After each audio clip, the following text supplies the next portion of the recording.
मेरे बाबा तुमने सम्मान दिलाया, नारी को जीना सिखाया, कैसे भुलाऊं एहसान जी। मेरे बाबा तुमने सम्मान दिलाया, नारी को जीना सिखाया, कैसे भुलाऊं एहसान जी। वो अबला दुखिया बेबस नारी इसकी होती पहले बड़ी ख्वारी, मनुष्य मृत्यु जब जारी, कैसे भुलाऊं एहसान जी। मेरे बाबा तुमने सम्मान दिलाया, नारी को जीना सिखाया, कैसे भुलाऊं एहसान जी।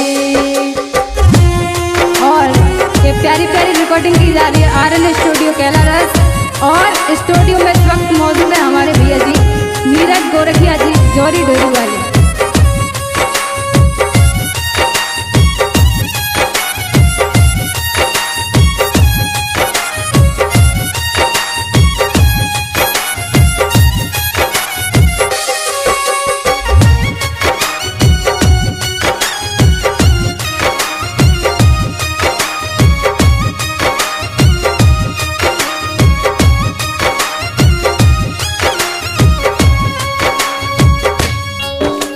पति मरण पर नारी को जब जिंदा जलाया जाता, खून के आंसू बेबस उस नारी को रुलाया जाता।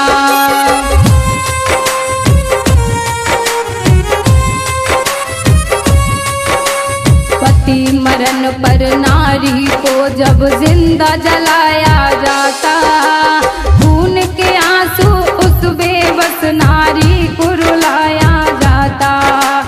मनुष्य मृत्यु के कारण उसे खूब सताया जाता, पति की लाश पर जिंदा ही नारी को बिठाया जाता। जाता रोती रहती थी नारी, पीड़ा उसे होती भारी, कैसे भुलाऊं एहसान जी। मेरे बाबा तुमने सम्मान दिलाया, नारी को जीना सिखाया, कभी भी न भूलूं एहसान जी।